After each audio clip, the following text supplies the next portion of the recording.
Incroyable mais vrai, tel est le titre de cette émission que vous pourrez regarder désormais chaque dimanche après le journal. Cette émission que j'aurai le plaisir et l'avantage de vous présenter en compagnie de Pierre Douglas.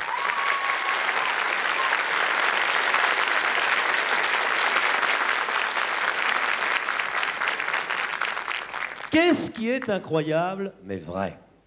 Eh bien, ce sont les faits divers. Oh, pas les faits divers policiers, bien sûr.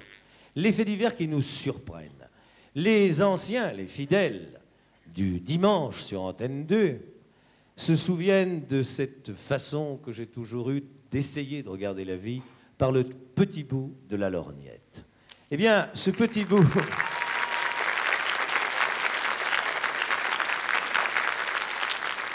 Eh bien, ce petit bout de la lorgnette, j'ai tenté de l'agrandir un peu, en compagnie de Jacques-Gérard Cornu, d'Alain Pujol et de toute une équipe. Nous avons décidé de vous présenter des sujets incroyables mais vrais à travers le monde. C'est-à-dire que nous allons déborder franchement l'Hexagone.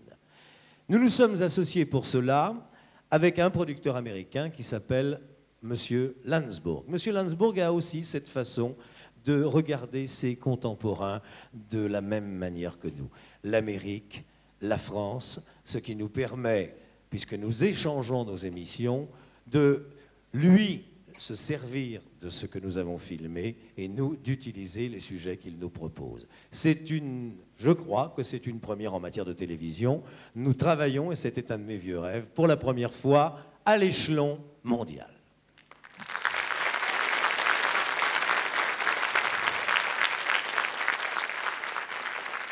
Incroyable mais vrai, ce que vous allez voir dans quelques instants sur vos écrans.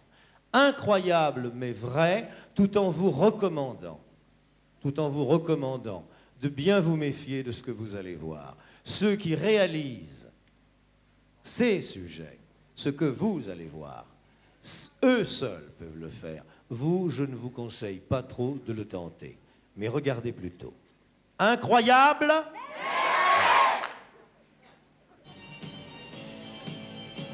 Le Grand Canyon du Colorado est la 8e merveille du monde.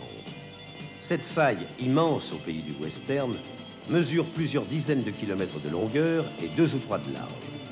Parfois, la falaise domine le vide de plus de 1000 mètres.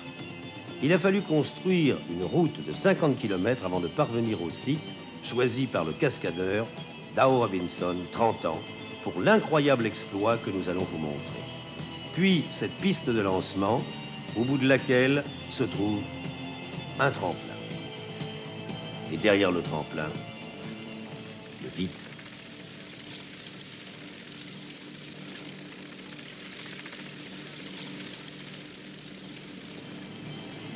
Premier essai. Regardez bien. Dow Robinson va s'arrêter sur une ligne bleue. Passer cette ligne, c'est le point de non-retour. 150 km à l'heure. C'est la vitesse exigée pour réussir l'exploit que vous allez voir dans quelques instants.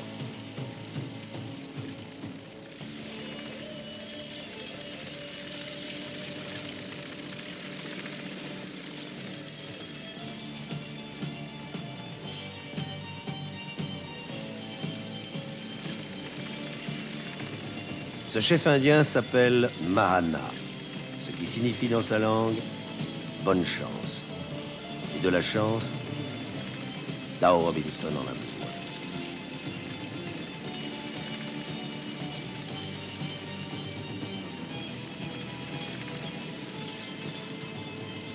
Essai numéro 2.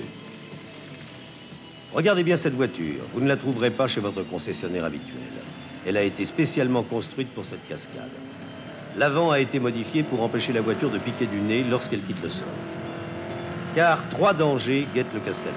Danger numéro 1.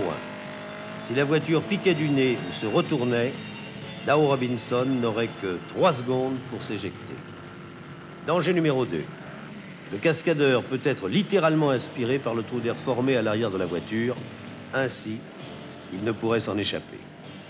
Danger numéro 3. Lorsque la voiture quitte le sol, le cascadeur ne subit plus l'effet de gravité. Son corps est libéré comme celui d'un astronaute dans l'espace.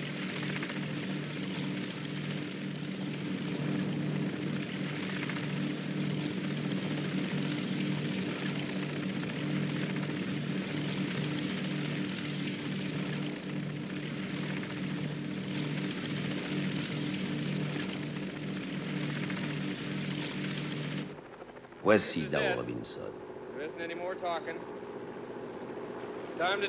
Regardez-le bien. Il n'est pas sûr que nous le revoyions ainsi. Dans quelques instants, il va tenter l'impossible. Bonne chance, Dao.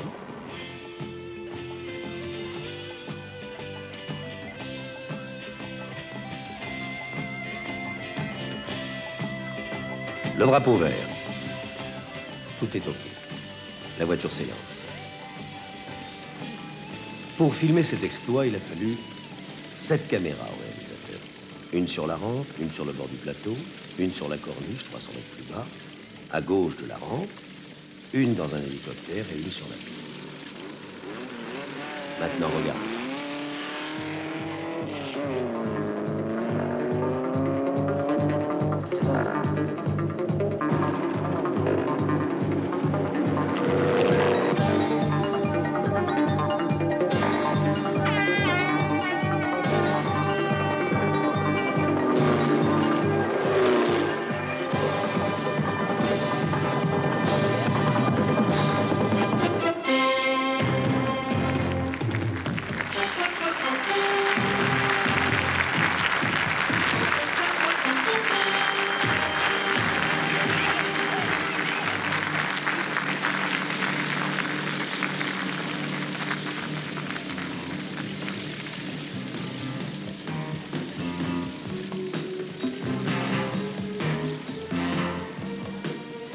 Au ralenti maintenant.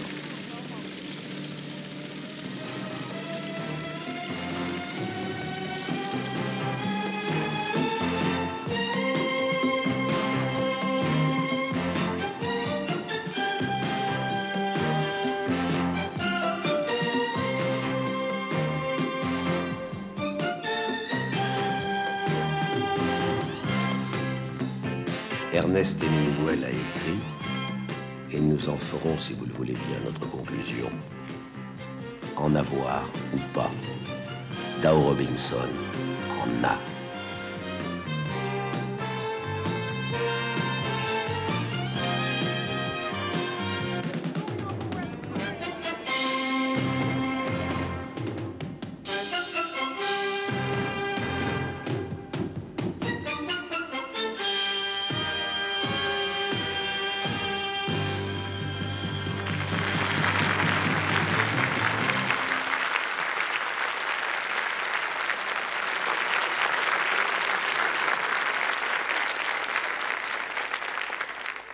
Incroyable!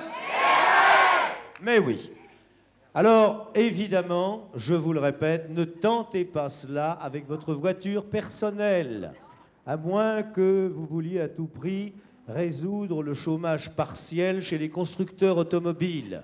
Mais croyez bien que c'est vraiment impossible à faire. C'est pour ça d'ailleurs que nous vous l'avons proposé. Ça m'inspire quand même une double réflexion, Jacques. C'est que d'abord, c'est un moyen quand même efficace lorsque l'on cherche à convaincre son mari ou sa femme qu'on veut changer de voiture. Oui. Mais alors, il y a la deuxième réflexion découle de la première, c'est que je crois qu'il est absolument indispensable d'apprendre à sauter en marche. Il faut absolument sauter en marche, savoir sauter en marche avant de se précipiter dans le vide. C'est ce que d'ailleurs M. Chirac se tue à dire à Michel Debré qui ne veut pas comprendre. Très exactement. Incroyable! En direct aujourd'hui sur le plateau d'Incroyable mais vrai, un personnage que nous allons découvrir. On le répète souvent, mais celui-là est authentique, c'est l'homme le plus fort du monde. Pierre Douglas. Alors, c'est pas moi, hein, c'est pas moi. Rassurez-vous, de toute façon, ça ne se saurait pas. L'homme le plus fort du monde va tout de suite arriver sur ce plateau. Il s'appelle Iñaki Perurena. C'est un agriculteur de 24 ans. Il pèse 117 kilos. Et vous allez tout de suite lui décerner, rien qu'en le voyant, il est là, un grand bravo!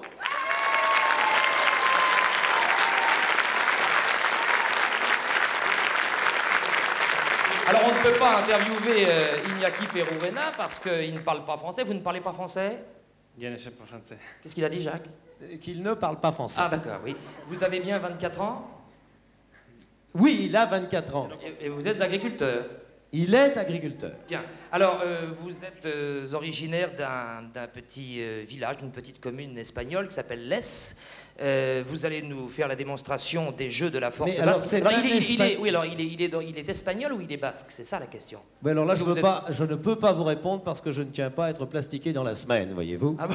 Mais ce que je voudrais préciser, c'est que cet homme que nous avons devant nous est le champion du monde de Jeux olympiques qui sont les Jeux de la force basque. Oui, car il est bien entendu, Jacques, que si, naturellement, Iñaki Perurena a participé aux Jeux Olympiques de Los Angeles en 1984, par exemple, avec les possibilités physiques et musculaires qu'il a, je crois que tous les records d'haltérophilie sauteraient. Serait pulvérisé. Alors- En effet, il nous a fallu, vous voyez, un chariot pour amener ici, regardez bien, 2 blocs de pierre. Voici une boule qui pèse 125 kilos. C'est une boule de marbre. Sienne. 100 kilos. 100 100 kilos. 100 kilos, vous voyez, vous parlez très bien français, hein? Alors ça, je dois dire.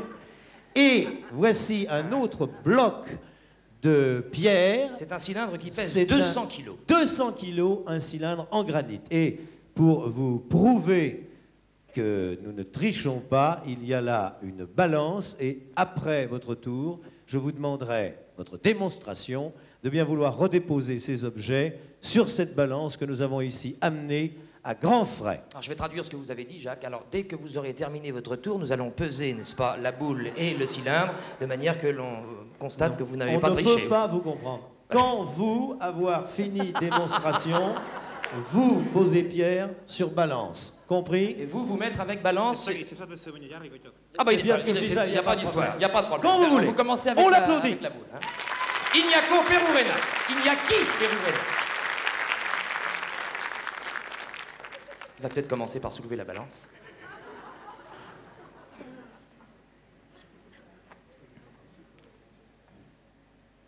Je sais pas combien Non, ça ça pèse. c'est les hors d'œuvre. C'est le- Ça pèse pas lourd. 100 kilos. On peut applaudir la balance. Hein.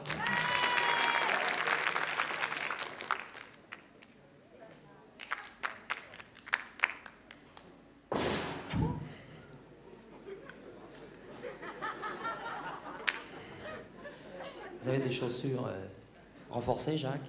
Non, mais j'ai très peur qu'on descende d'un étage. 200 kilos. Regardez attentivement la balance.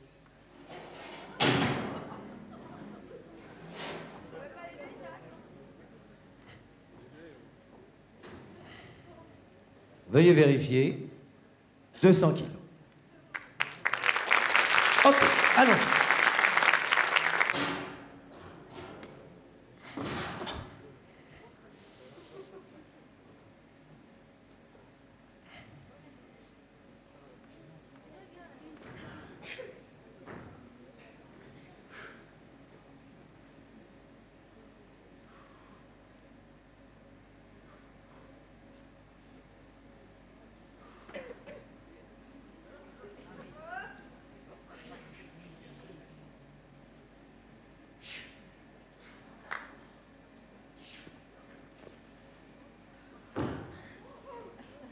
Incroyable!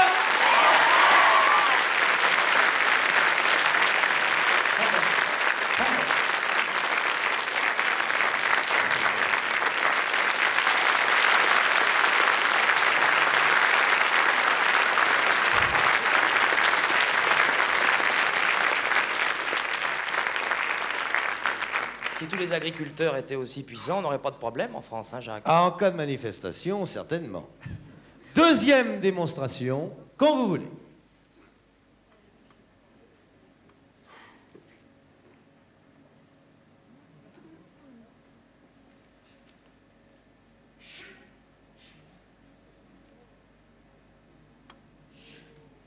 D'un seul bras.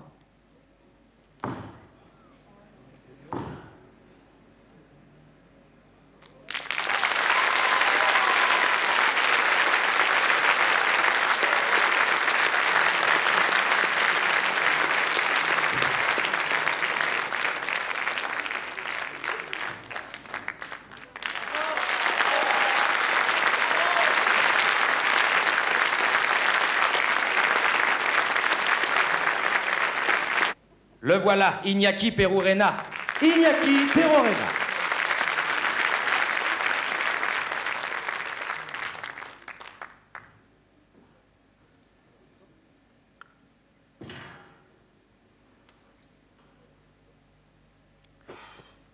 Oui, il y a de quoi souffler.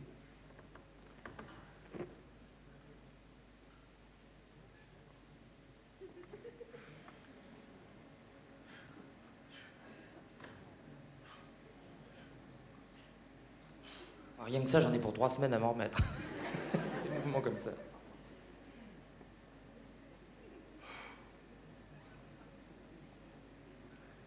Poids de la boule, 100 kilos.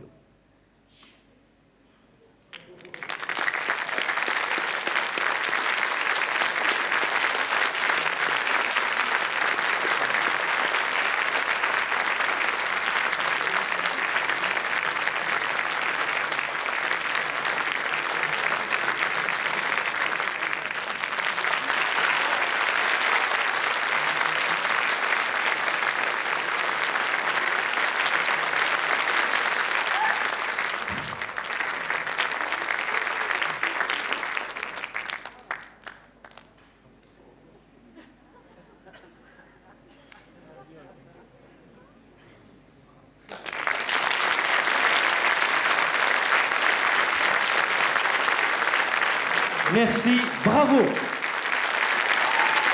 Incroyable. C'est ce que l'on peut appeler un véritable tour de force. Incroyable mais vrai, traversons.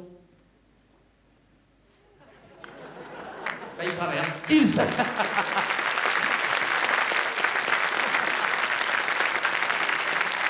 Il a traversé.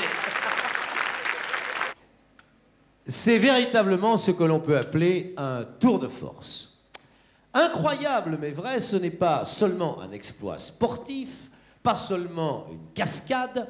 Incroyable mais vrai, c'est aussi certaines particularités, certains personnages singuliers, comme nous vous en avons montré autrefois dans La Lorgnette, ou comme vous avez pu en apercevoir dans l'émission de Jacques-Gérard Cornu et Alain Pujol, Voir. Nous allons traverser la Manche. La Manche est par définition le pays où il y a le plus de gens singuliers. Nous allons partir pour un coin de la campagne anglaise et je vous laisse découvrir en même temps que nous une dame pas tout à fait comme les autres.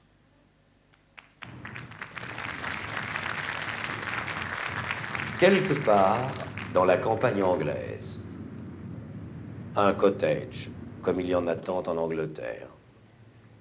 Une Anglaise, comme il y en a tant dans les cottages anglais. Miss Grace, elle a 60 ans. C'est une Anglaise. Une Anglaise, quoi. À ceci près, disais-je, qu'elle possède les ongles les plus longs du monde. Miss, quand avez-vous cessé de vous les couper? Quand j'avais 13 ans, Qu'est-ce qui vous a donné l'idée?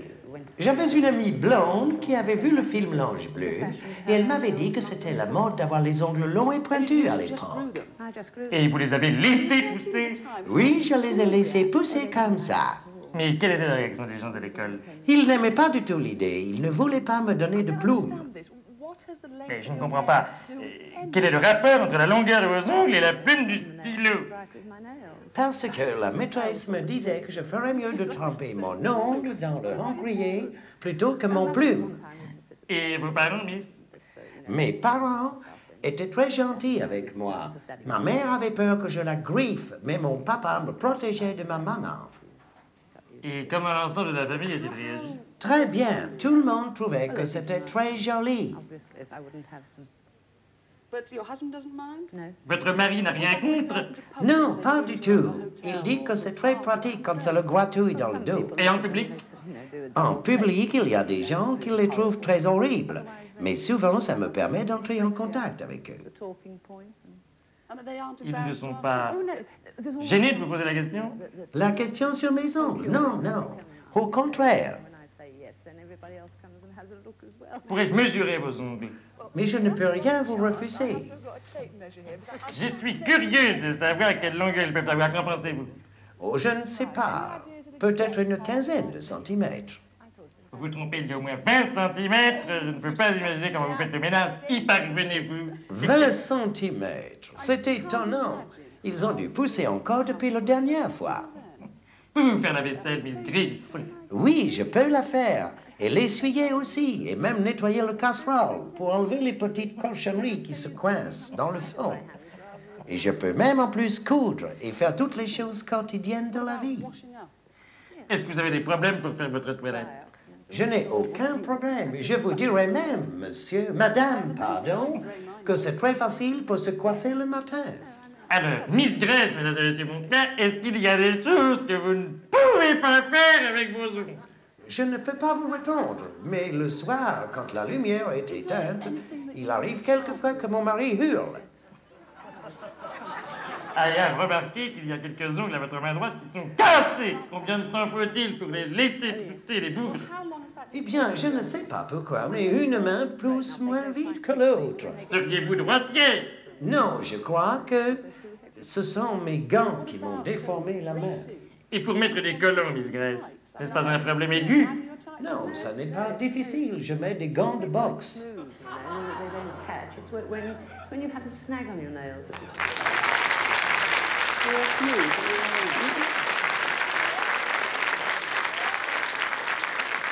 Nous n'avons pas eu le temps de faire appel à des interprètes officiels, mais la traduction de la conversation est en partie exacte et vous avez reconnu, bien évidemment, sous la voix de Léon Zitrone, son double, Pierre Douglas.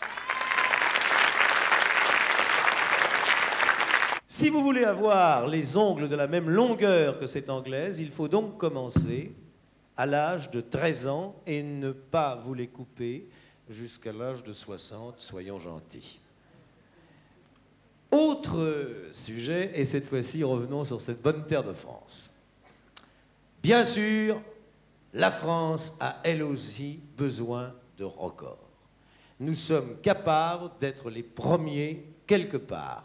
Vous allez voir que nos petits Français, cocorico, mon cher Léon, que nos petits Français sont capables de battre un record mondial. Suivez-nous quelque part, là-bas dans le Midi, où tout est possible avec la salle.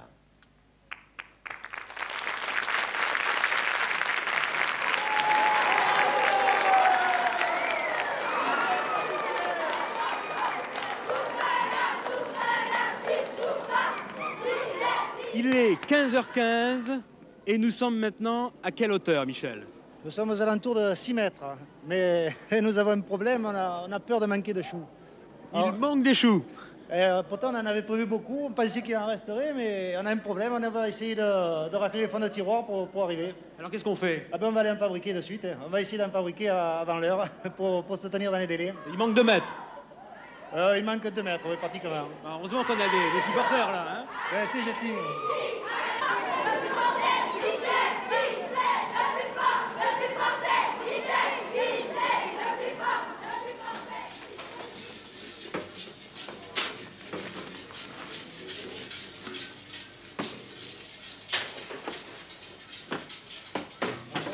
Il faut combien de choux comme cela pour confectionner un gâteau aussi gigantesque? Environ 10 200, 10 300, on verra. 10 300 choux. Oui. Ça veut dire combien de farine? Combien d'œufs? Une cinquantaine de kilos de farine, plus de 2000 œufs, 25 kilos de beurre, de la crème pâtissière, 200 litres de crème pâtissière pour garnir ses choux, et puis voilà. Vous travaillez sur la préparation de ce gâteau depuis combien de temps? Depuis 15 jours, à raison de 2-3 heures par jour, en même temps qu'on fait le travail pour le magasin. Et on prend 2-3 heures pour faire ces choux à raison de 1000 choux par jour environ.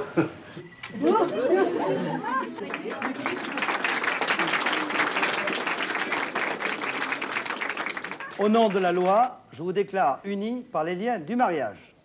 Vous avez bien sûr prévu un gâteau de mariage, monsieur. Oui. Petit. Comment est-il? Monsieur et Madame Maillot, je suis ravi de ce mariage un peu exceptionnel.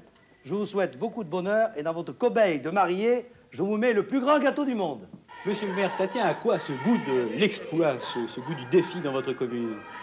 Ce goût du défi de la commune, je pense qu'au début, c'est l'union sportive de la ville de Tresse qui, au cours d'une réunion amicale, dont faisaient partie le charcutier, le boucher de Tresse et le pâtissier, ont décidé de lancer un défi à la plus grande saucisse, au plus grand saucisson et au plus grand gâteau.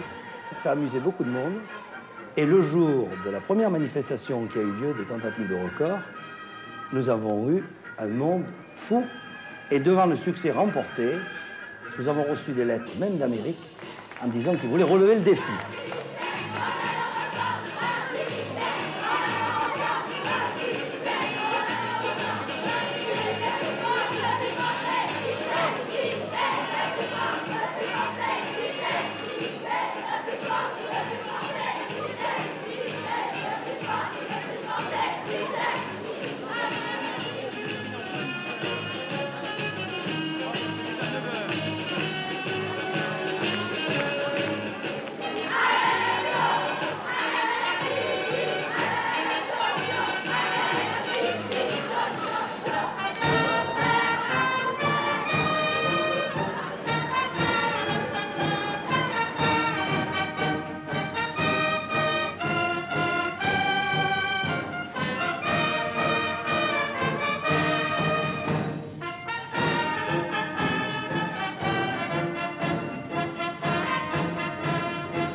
Il est exactement 17 heures. Cela fait 10 heures que Michel Arnac travaille sur ce gâteau. Il est terminé.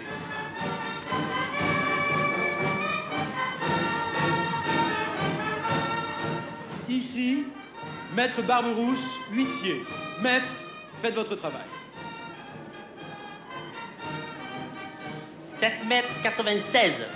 7 mètres 96. Record battu. Record absolu battu.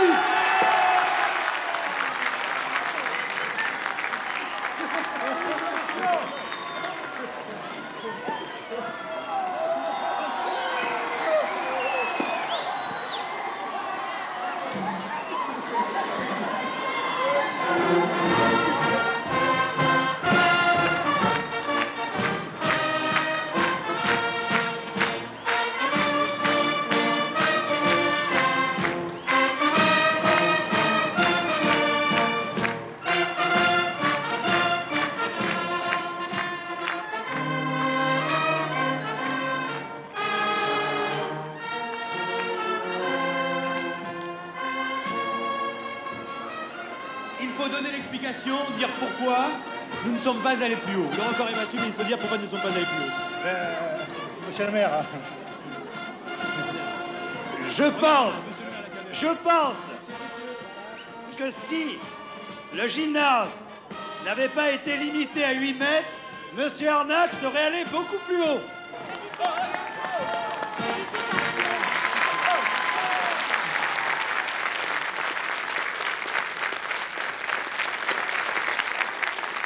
Incroyable! Voilà, c'est ça, la France. Nous détenons enfin un record du monde. Nous ne sommes peut-être pas capables d'envoyer une fusée dans l'atmosphère, mais avec notre gâteau, nous l'avons mis dans le baba au restant de l'humanité.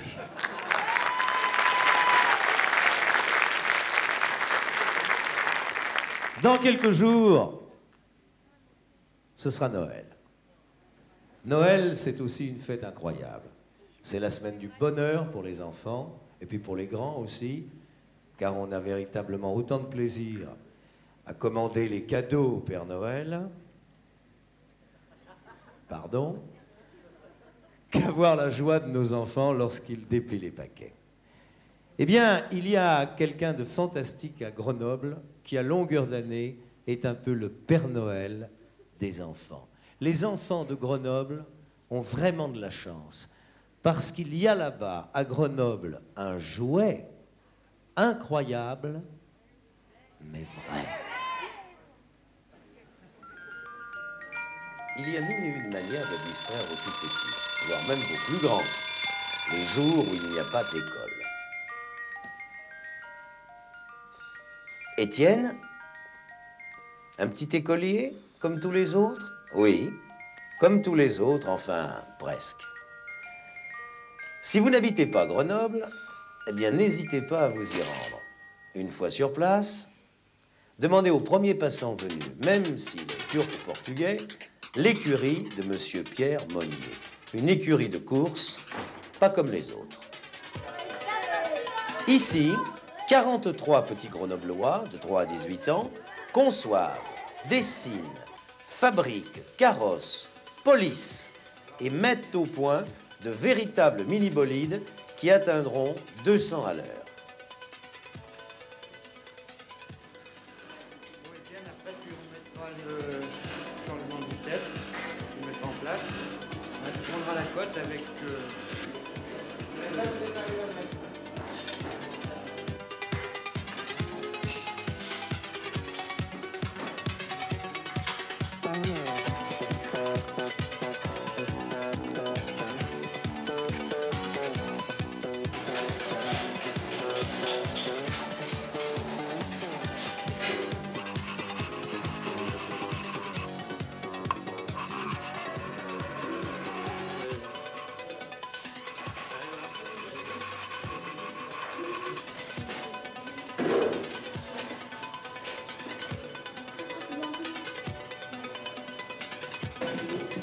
Ah oui, bah, je sais bien, il y a des plateaux, c'est tellement important.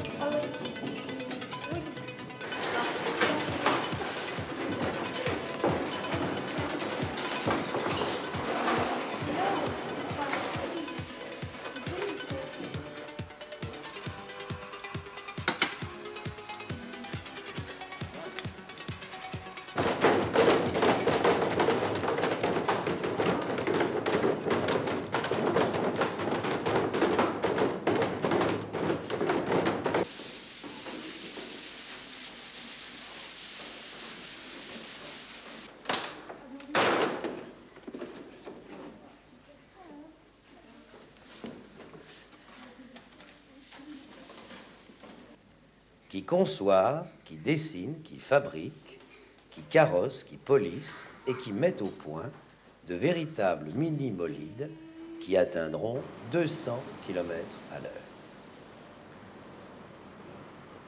Et ainsi, chaque samedi, on se rend sur la piste.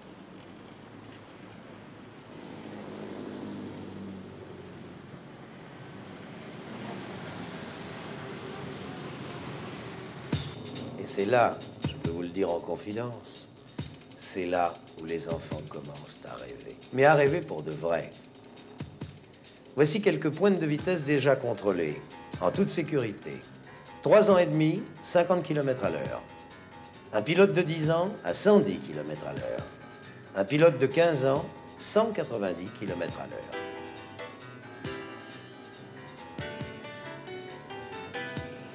Vénard, Étienne. En somme, c'est le rêve de tous les petits garçons de France, et même des papas.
Tu peux arrêter.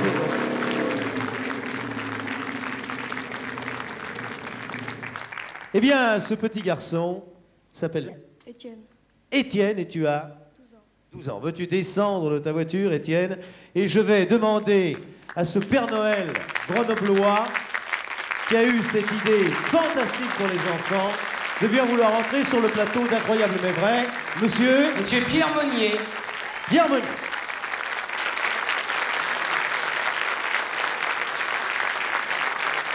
Pierre, vous êtes un magicien. Comment avez-vous eu l'idée de ce divertissement extraordinaire? Oh, vous savez, il faut déjà aimer l'automobile, il faut l'aimer très fort. Et je crois que depuis 1947, j'aime l'automobile parce que j'ai vu un Grand Prix de France en 1947 à Dijon. Et c'est à la suite de ça que j'aurais voulu être pilote automobile. Mais évidemment, ça c'est plus compliqué. Alors je me suis tourné vers les enfants et j'ai commencé une voiture pour mon fils. Et à la suite de cette première voiture, j'ai dit pourquoi pas en faire d'autres et surtout les fabriquer avec eux, c'est-à-dire monter une école qui a pour but le développement du travail manuel et la conduite automobile chez l'enfant. Alors dites donc, grâce à vous, c'est un peu le paradis, c'est fantastique pour toi. Bah oui. Parce que si je comprends bien, Étienne, tu es le petit garçon le plus vite du monde. Ben ouais. À quelle vitesse vas-tu? 110. 110 km/h. Tu as passé ton... Ouais.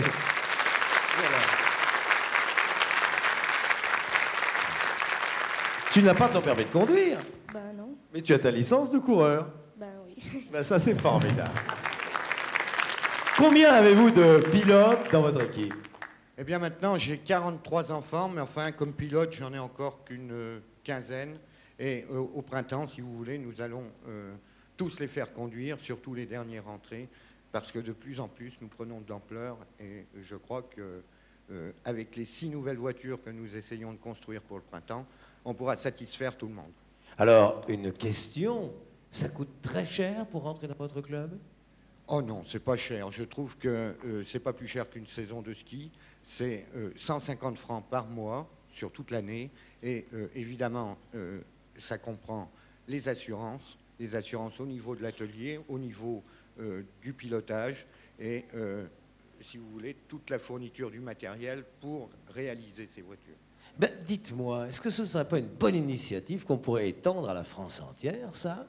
Parce que finalement, si vous divisez 150 francs par mois par 4 jeudis et 4 dimanches, 4 mercredis, pardon, et 4 dimanches, ça revient pas... Ça fait le prix d'une place de cinéma. Eh bien, moi, j'ai voulu avoir l'avis d'un spécialiste qui a regardé ce document avec un œil émerveillé. Et il faut dire que cette voiture, c'est une Ligier reproduite fidèlement aux 2/3. Oui, c'est à peu près ça. Oui. Alors, Guy Ligier nous a fait la gentillesse de venir sur le plateau. Guy Ligier.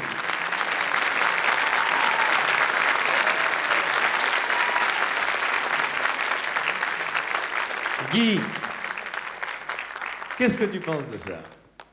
Bien, je dois dire que pour moi, c'est assez incroyable. C'est incroyable, mais... Et je crois que cette initiative de notre ami Grenier et Monnier est une initiative merveilleuse, parce que je crois que pour les jeunes, pour Étienne, pour tous ces jeunes qui vibrent pour l'automobile en général, parce que tous les jeunes aiment l'automobile, c'est vrai, je crois qu'il faudrait continuer ces expériences, les soutenir surtout, parce que je crois que pour eux, c'est une motivation extraordinaire, et pendant qu'ils fabriquent de leurs mains des engins comme ça, je crois que c'est pour eux très utile pour toute leur vie, parce que ça devient après un métier, ça devient une passion, ça devient... Et je crois que c'est la meilleure motivation que notre ami a pu leur offrir. Eh bien, quel est votre plus jeune pilote? J'ai eu des phénomènes de 3 ans, 3 ans et demi. Et à quelle vitesse est-il? 3 ans et demi, on considère qu'au maximum, ils poussent à 50. Mais vous savez, ils pourraient aller plus loin, mais ils sont prudents, ils apprennent. Ils sont prudents parce qu'ils savent la valeur de ce qu'ils ont entre les mains. Puisqu'ils l'ont construit. C'est ça. Guy, une chose aussi, peut-être y a-t-il, dans ce petit Étienne, un futur pilote de vraie Formule 1?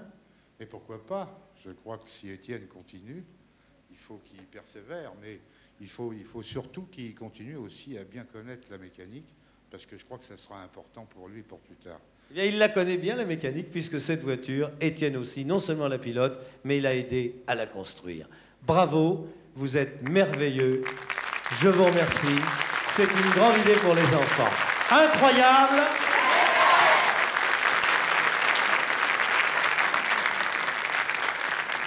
Je peux la garder un petit moment? Ouais. Parce que j'ai l'impression que dès l'émission terminée, je ne pourrai pas résister au plaisir de rentrer dedans. Si je peux. Incroyable mais vrai, ce n'est pas seulement l'exploit sportif, ce n'est pas seulement la cascade, c'est parfois simplement un être humain. Et un être humain peut être incroyable mais vrai. Nous allons aller à Nice. Vous connaissez Nice? On y passe, on y va en vacances. Mais nous, à Nice, nous avons rencontré un personnage étonnant, incroyable, mais vrai. À Nice, cette vieille catin de la belle époque qui vit les jambes écartées sur le bidet méditerranéen, en guettant les 3 derniers sous de millions de vieilles gens qui viennent attendre la mort au soleil fané de la promenade des Anglais, c'est à Nice, ce grand dortoir avant la mort, que nous avons rencontré M. Polodian. M. Polodian, c'est un tailleur arménien, presque un Français, quoi. Il dispose de 3 francs par jour pour ses menus plaisirs. Alors la vie ne serait pas très gaie, bien sûr, si M. Polodian, chaque nuit, n'allait faire les poubelles de la capitale méditerranéenne. Il ramasse tout ce qu'il trouve, de vieux bouts de tissu, des paillettes fanées, des rubans d'étain, des vieux clips, des boutons, des capsules de bouteilles. Et avec ces 3 fois rien, M. Polodian occupe ses heures de loisirs à confectionner des costumes de carnaval auxquels il n'a jamais participé.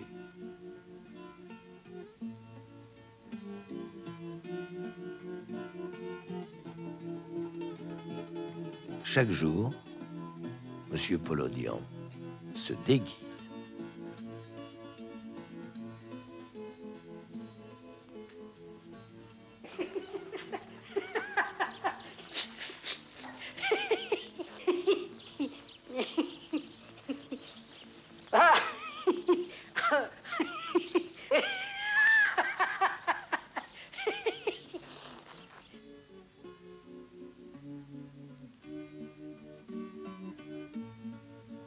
Et il s'amuse, Polodian.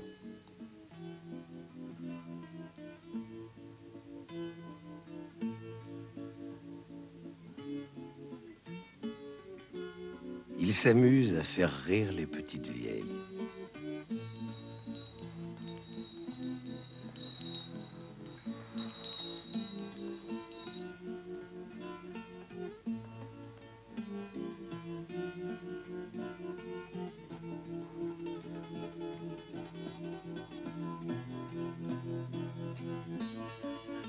Et chaque jour, grâce à lui, c'est un peu le carnaval de Rio dans cette maison de retraite.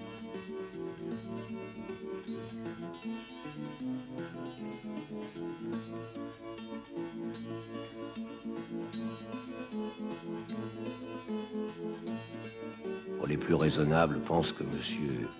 Polodian est peut-être un peu fou. Eh bien, ça n'est pas vrai. M. Polodian n'est pas fou. M. Polodian est un artiste. Un vrai, un grand. C'est un cousin éloigné du facteur cheval.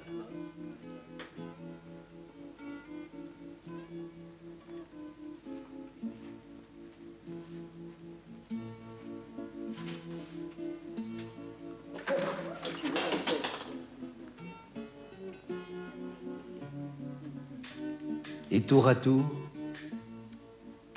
M. Polodian paraît en grand mogol, en mufti, en prince tartare, en magicien.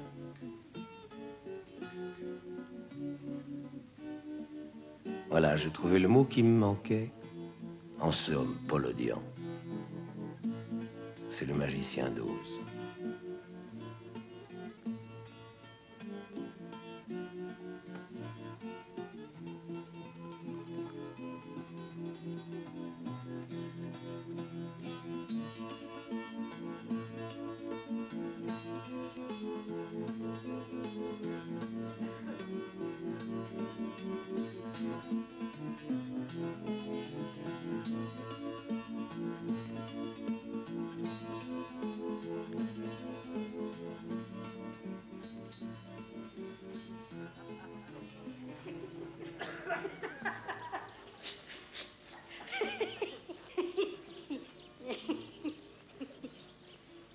Mon Dieu, si j'arrive un jour au paradis, je voudrais que vous me gardiez une place à la gauche de Monsieur Polodian.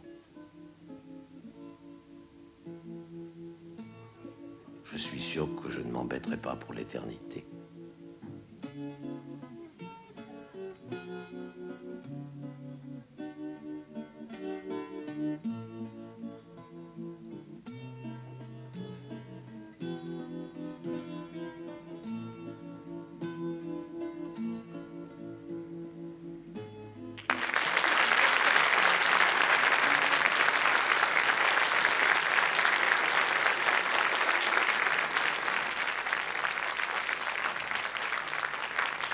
J'avais invité M. Polodian, mais M. Polodian est souffrant.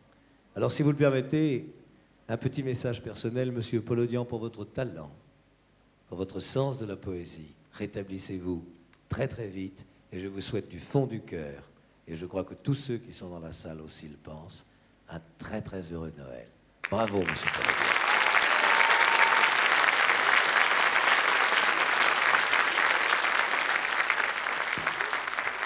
Incroyable. Alors là, incroyable, mais vrai. Je vous connais bien, vous les Français, et ce que vous allez voir va vous stupéfier. Ça n'est pas pensable dans notre pays, mon cher Pierre. Oui, moi je me demande d'ailleurs si c'est vrai. Je veux dire qu'on a préparé l'émission ensemble, mais là c'est le dernier sujet de l'émission, mais c'est le premier sujet où je me pose vraiment la question, est-ce que c'est vrai? Parce que c'est tellement incroyable que ça ne paraît pas vrai. Eh bien, je certifie que ce document que vous allez voir est authentique. Ce personnage est absolument invraisemblable. On peut s'attendre à tout, mais gagner sa vie en faisant ce que fait ce monsieur, ça ne s'invente pas, et je vous défie de le faire. D'ailleurs, entre nous, je ne vous le conseille pas. Le chimiste Alfred Nobel avait prévu toutes les utilisations de son invention, toutes sauf une. John Harding, lui, n'a rien inventé, même pas la poudre, sinon une autre façon de se servir des explosifs. Lorsqu'il était sous les drapeaux, Harding travaillait dans le génie militaire, vous voyez la nuance.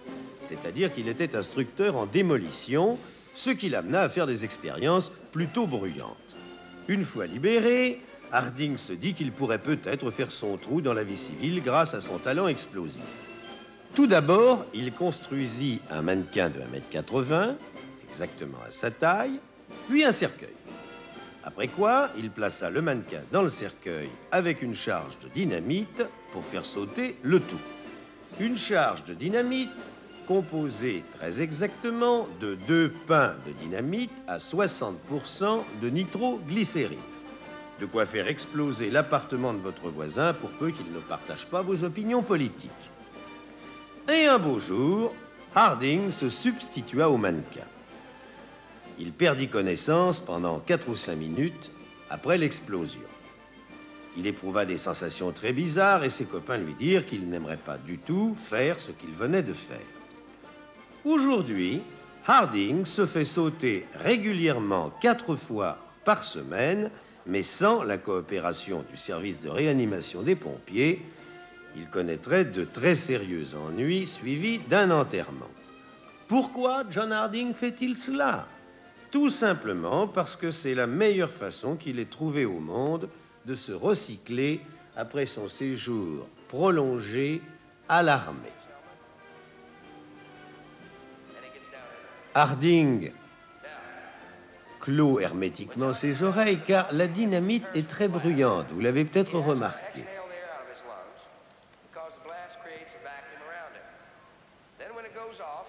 3 protections valent mieux qu'une.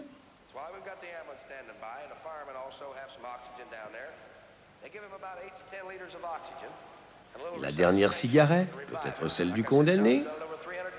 Et devant une foule enthousiaste d'une petite ville américaine, Harding va se livrer à son numéro favori.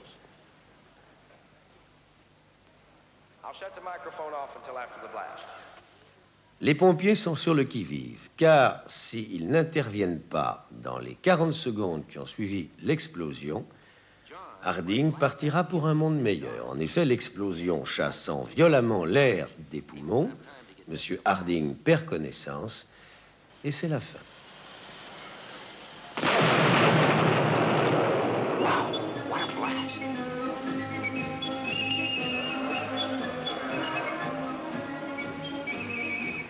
delay in getting that oxygen to John could be fatal. Blast creates a vacuum around it, the concussion they're talking about. Over there with the ambulance. Give them oxygen, and we'll see if Johnny Harding, the human bomb from Orlando, Florida, is revived one more time. Let's look at that blast again in slow motion.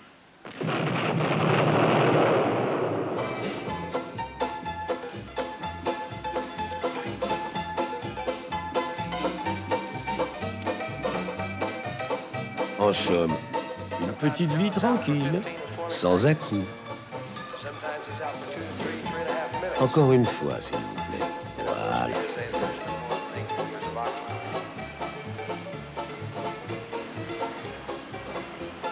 he's still hanging in there. One of the true veterans of drill show business, 8 years since the Marine Corps.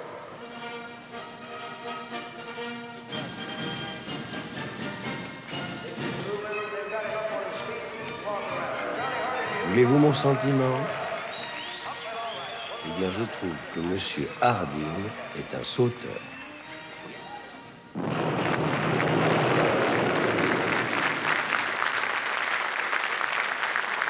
On s'éclate quand on regarde ça. Je ne voudrais pas, mon cher Pierre, jouer les chauvins, mais quand même, il me semble que les Français ont trouvé un moyen plus agréable et moins bruyant de s'envoyer en l'air. Ou alors je plains les voisins. Eh bien, c'est sur ce bouquet de feux d'artifice que nous allons clore notre première incroyable mais vraie.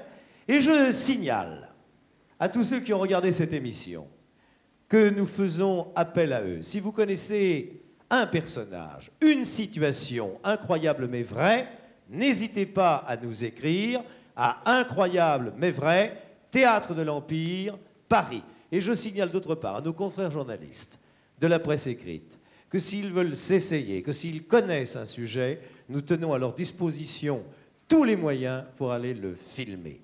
Incroyable mais vrai, incroyable